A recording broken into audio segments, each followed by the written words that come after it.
Thanks, Sue, and thank all of you again for being here on today. This is kind of a big deal for us.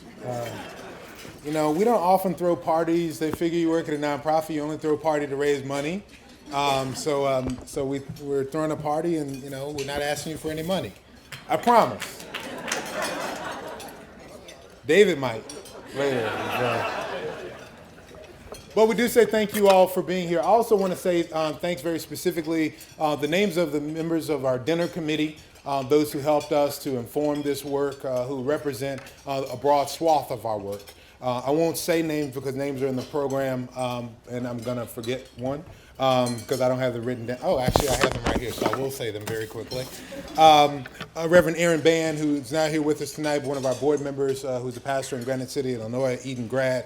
Lauren Cope, who's been our special event coordinator, helping to keep things together on the ground. Brenda Crisp, the director of Unipress Kinder Cottage in East St. Louis. Jeff Davis from our board, and Fleischman Hillard. Becky James Hatter, who is from Big Brothers Big Sisters, who took time off from her own centennial anniversary to help us out with this one. I see you over there, Becky. My second favorite Louisianan, next to my wife. Reverend Ellen Hyatt, who is a chaplain there with BJC and also had the distinction of being the last spiritual director at Deaconess Chapel.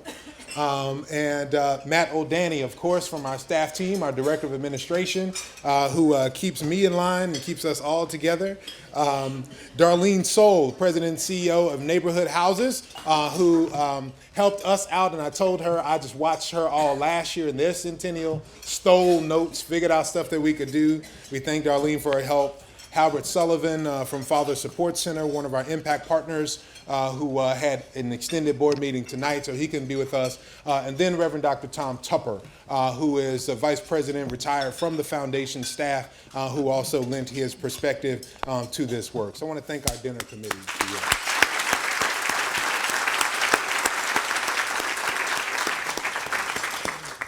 I also want to give big thanks to the staff team at the foundation. Some of you know and have met either Vice President of Programs, Ali Chang Ray, who comes to us from one of our impact partner organizations, Matt O'Danny, our Director of Administration, whom I've mentioned, Dr. Brandon Haynes, who has joined our staff team recently as our Director of Community Engagement, and Pam Heeb, whom, if you know any of us or know Deaconess at all, knows she's really the boss and keeps it all really together.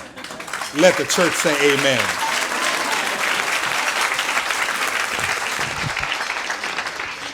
As we talk about the deaconess spirit, I've said this in other settings, I'll continue to say it. If you really want to know the deaconess spirit, get to know Pam Heeb, who worked for the St. Louis Medical Group, for Deaconess Incarnate Word Health System, for the foundation since day one, and cared for the last sister until her last day in 2010. She knows this spirit, she carries it, she embodies it, and we thank her for it.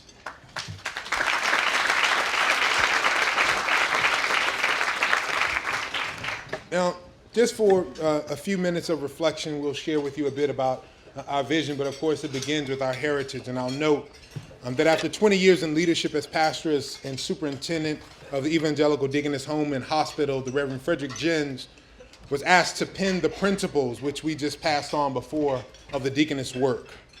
That little manual that was published by Eden Publishing House, he began in his native tongue, which had to be translated for that publication, by stating two fundamental reasons for the deaconess work. The first, he said, is the plain command of the Lord in his word. The second reason is the need and distress of our fellow men. Need and call. After 125 years, these stand. Some things never change. In the spirit of our faith heritage, the mission of Deaconess Foundation is the improved health of the St. Louis metropolitan community and its people. Need. This mission persists with a public health lens and orientation. Today we suggest that the health of a community is best measured by the health and well-being of its most vulnerable children. Kids Count data from the Annie E. Casey Foundation reveals glaring disparities about the health of our community because it reveals such about the health of our children. We see that over the last decade, poverty rates have risen on both sides of the Mississippi River for the more than 624,000 children and youth of the St. Louis region. Today, 1 in every 5 children in Missouri and in Illinois lives in poverty. But all things are not equal. While St. Louis City ranks dead last among Missouri's 115 counties in the composite ranking of well-being, St. Charles County ranks number 2. In Madison County, Illinois, 32% of all children live with the assistance of food stamps, and in St. Louis County, more than 4,200 cases of child abuse were reported in 2011, and those of you who know those numbers know that they're always underreported. Our region ranks 9th in the nation in the number of youth murdered with guns, but only 22nd for adults with college degrees. And while the high school graduation rate in Ladue School District is 97.9, in East St. Louis it's 64%. And even in St. Charles, the region's star for child well-being, 1,735 children and youth receive mental health services subsidized with public support. And in the face of that, Deaconess Foundation envisions a community that values the health and well-being of all children and gives priority attention to its most vulnerable. Need, call. The question really is, if we're honest, and I can't be anything but honest with you, the question is, what does this actually look like? Truth be told, none of us have seen it up close if we've lived in this region most of our lives. We are limited to the glimpses of this vision we have been able to behold. We think it looks like the faces of the smiling children in that book at your places, or maybe those who blew out the candles this evening. We think it resembles a church gathered early on Easter morning for the baptism of a child or the recitation of Easter speeches. We believe we catch a glimpse of it when a young professional without children passes up a networking event to tutor neighborhood kids. We think it looks like a business community strenuously supporting early childhood development and education, not because it's good for business, but because it's good for kids. We've got a hunch that it resembles the miracle of a moral movement gathering, building, and promoting policy that first asks the question, is it good for the children? This is what we at Deaconess imagine, believe this vision looks like.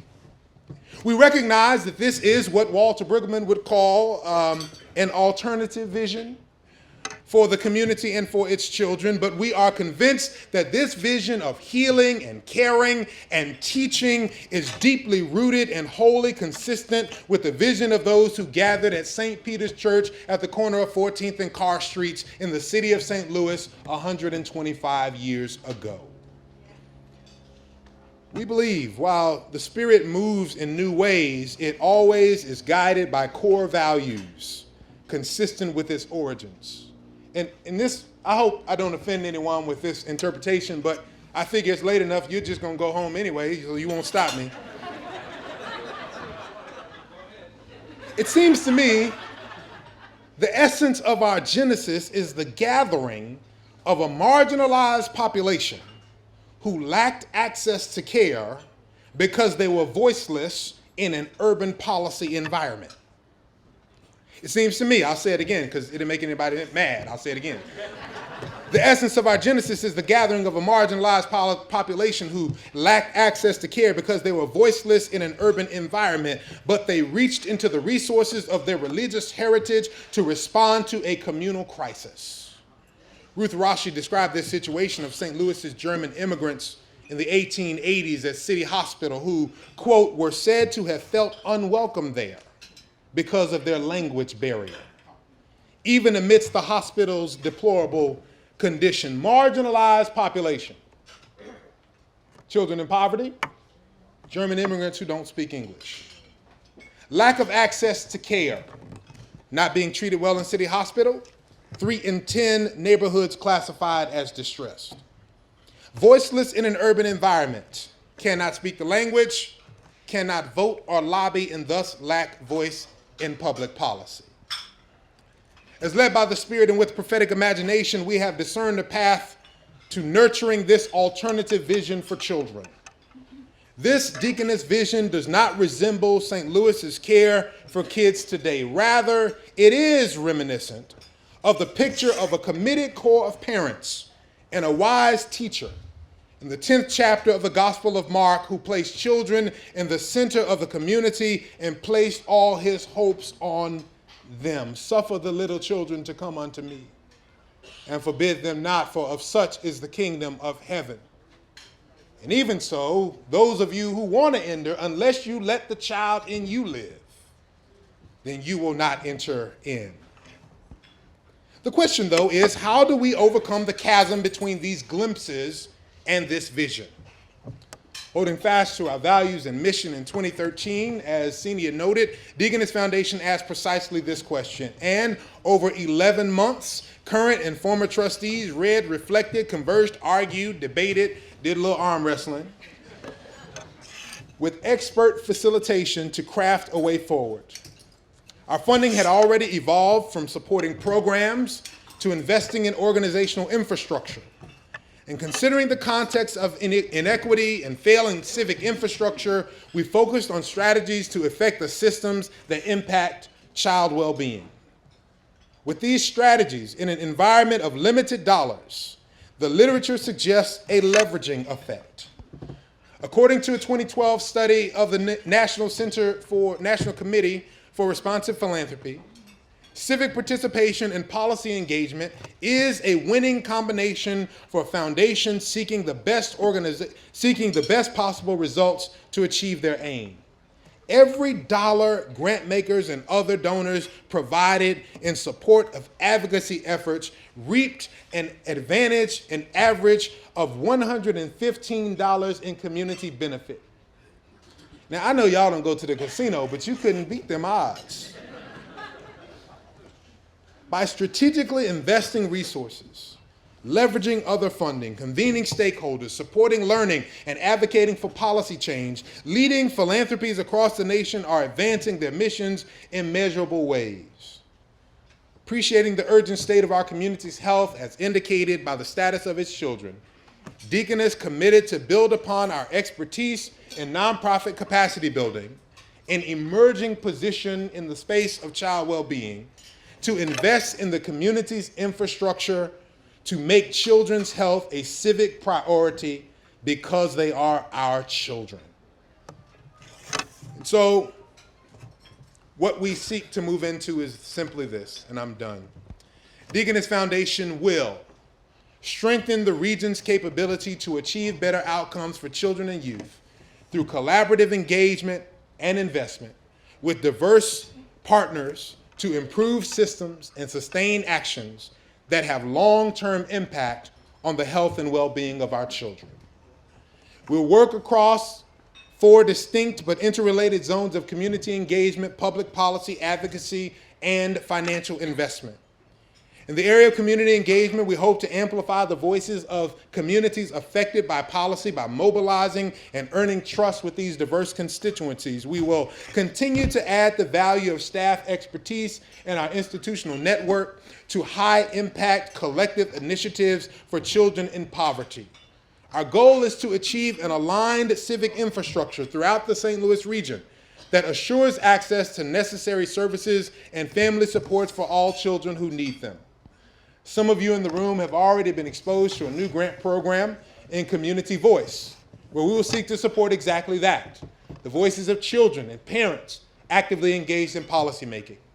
You have heard tell, perhaps, of an initiative called Ready by 21, a community-wide planning effort that allows us to align our various disparate St. Louis-style fragmentation around children and actually put it together for the sake of assuring that across the life course, children have access to the services that they need by doing the really difficult work of aligning the funding that these services need to get it to the children. We seek to invest deeply in this and have made it an institutional priority. We will increase community knowledge by resourcing and informing the translation of research into child-friendly public policy in partnership with universities and community-based organizations. Sue is ending the night with me and starting the morning with me because, as director of the policy forum at the Brown School of Social Work at Washington University, we co-chair together an initiative around child well-being where tomorrow morning at the 9 Network, 60 of the leading experts in child well-being in this community will gather and connect via technology with global experts in the Hebrew University in Jerusalem, at UCLA, and in Scotland in order to talk about how we can bring the best of global policy to the St. Louis region. And in November, we will gather at no less than the Federal Reserve Bank of St. Louis, letting the policymakers know that this actually is their business, to talk about how we can translate those things into this community. And in advocacy, we will optimize our faith community relationships, reaching out to all of the church folk that we know. I told you I was going to ask you for something. To invite them to understand and appreciate child well-being as a social justice issue that is wholly aligned with a progressive denomination like the United Church of Christ, and perhaps belongs on as many of our congregational agendas as it is on our civic agendas. On July 26th, we will convene a Child Advocacy Forum and Family Celebration in O'Fallon Park Recreation Complex in a neighborhood where many of our missions have worked, and many still do in different ways, to celebrate the children of our community and talk about ways that we might advance their well-being. And finally, in our financial investments, we'll focus mission-related distributions on efforts with the potential for systems-level impact or multiplier effect in service provision. This will include multi-year agency partnership like the Impact Partnership, program-related investments, and collaborative funding initiatives with some of our great partners in this room, spanning from the Missouri Foundation for Health to the Lutheran Foundation, Incarnate Word Foundation, and the St. Louis Mental Health Board, all strong partners in our work as we work together. Illustrating our continued commitment to innovation for greater impact on children's outcomes, we began the year by becoming the first organization in the state of Missouri to commit to Philanthropy's Promise. This initiative encourages grant makers to give at least half of their grant dollars to underserved communities and at least 1/4 of their grant dollars to systemic change efforts. This is the vision we see for the community and its children. These are some of our commitments to work to assure the vision becomes a reality. And to be clear, we understand this is not a vision that any one individual or institution or group can achieve alone. Indeed, we're glad to have never been alone. Deaconess work continues alongside crucial child-serving agencies, collaborative funding partners, faithful church women and men, child-serving organizations, policymakers in our community, and researchers, all of which are present here tonight. So I'd be remiss if I didn't ask y'all for something. So this is what I'll ask, and this is it. This is the deal. We want you to speak up, we want you to sign up, and we want you to show up. Now, Reverend Greenhall was my preaching professor. He knew I had to have 3 points because I'm still getting that Baptist out of me. Speak up. Share your vision for the children of the St. Louis region. Reverend Ellebrecht invited you to share your fondest memory on one side of that card. I invite you to flip it over and share your fondest memory, to share your vision for children of the community. What's your birthday wish for Jaleel and for Kayla and for Lily? What do you want to see for them? Speak up. We seek to amplify your voice. This becomes a little bit of a virtual time capsule for us over the course of the next year. Your voice, your wish, will be shared on our Facebook page and our Twitter account and on our website, all of which are on the back page of your program. So we invite you to speak up with us. Share your wish so that we may share it with the world. Sign up. Connect with us on the aforementioned social media platform. You can't do anything without asking people to tweet, right? And so we invite you to connect with us on the web, learn more about the children of St. Louis and how you can help them through our website, through social media platforms, to support more community engagement and dialogue. Earlier this month, Deaconess launched a new website with e-news, learning links, suggested actions for you and advocacy, and the site address along with Facebook and Twitter handles are listed on the back of your program. And finally, we want you to show up. You did this tonight, and we thank you very much for that. We encourage you to get your family or your church or both involved in advocacy and activism for children. Individuals can sign up to be CASAs for children. Our friend Becky over there has a new goal with her centennial to recruit new matches and bigs for littles in this community. But we also would like to extend a special invitation to all of our UCC friends in congregations here tonight. In March, the Justice and Witness Ministries of the United Church of Christ affirmed literacy, particularly literacy at the third grade level, as a justice concern for the church. I read the email and said amen. I started shouting right there. I did. As a part of the National Settings Vision Plan, it created an initiative called Reading Changes Lives. This is to be an ongoing initiative beginning this fall with the inaugural One Read and all church read-in. The initiative will continue into the spring of 2015 with March 4th for literacy, beginning on March 4th, 2015 with an all-church initiative with goals and hands-on participation around advocacy for literacy, and a General Synod 30 held in Cleveland in late June 2015. They will specifically focus on service projects around literacy within the city of Cleveland, one of the nation's largest urban centers with the highest rates of illiteracy. This is part of our commitment to advocacy for children with UCC churches in St. Louis. This year, Deaconess's congregational grants will support congregations and projects aimed at increasing literacy for children through congregational activism and advocacy. Through the upcoming association and conference meetings, yes, you will hear more of me. You are not done with me. I'll be there with you next week, May 1st. I hope you're registered. St. Louis Association. We will be reaching out and offering supports to congregations and also talking about this opportunity and this effort. But for now, we want you and your congregation to consider showing up to advance literacy for children in our region. Understand this as a social justice issue. Understand this as a God thing. That's a lot of stuff. But what we really want you to know is we're leaning in and we're leaning forward as it relates to child advocacy, as it relates to child well-being in our community, because we could spend every dollar in the foundation and we would not make a dent in it. What we need is you to work with us to get this done. So in the final analysis, that's what we ask. We ask you to speak up for children in this community and stand with us as we do it. We ask you to sign up by connecting with us on social media so that we may be connected on an ongoing way. And we ask you to show up for kids every single day in your congregations, in your homes, and in your families. Because this is the work of mission this day. This is the marginalized population that needs the greatest of our religious resources. And they can't ask you for it. So I am asking for them.